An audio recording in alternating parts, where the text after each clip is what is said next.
এই rail ক্রসিংয়ে gateman নেই। নিজ দায়িত্বে ও সাবধানে লেভেল ক্রসিং পারাপার হবেন। অরক্ষিত রেল ক্রসিংগুলোতে এই সাইনবোর্ড টাঙিয়ে দায়িত্ব শেষ করেছে রেল বিভাগ।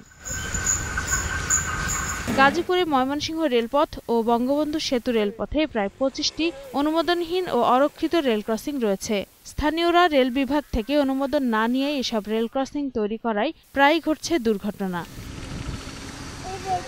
২ মাস আগে গোয়ালবাথান এলাকায় অরক্ষিত রেল ক্রসিংয়ে ট্রেনের সাথে প্রাইভেট কারের সংঘর্ষে ৫ জন নিহত হয়।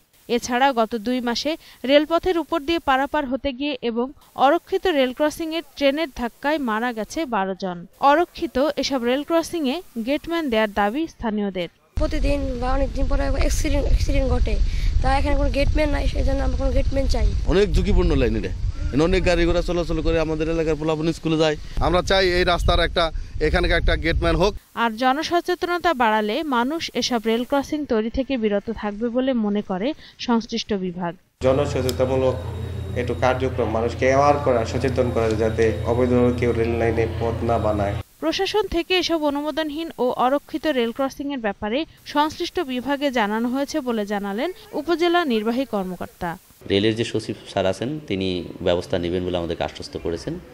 আর প্রশাসনিকভাবে আমরা যথাযথ কর্তৃপক্ষকে বিষয়টা জানিয়ে রাখছি। প্রাণহানি কমাতে দ্রুত পদক্ষেপ নেওয়ার দাবি জানিয়েছে এলাকাবাসী। ডেস্ক রিপোর্ট, ২১শে টেলিভিশন।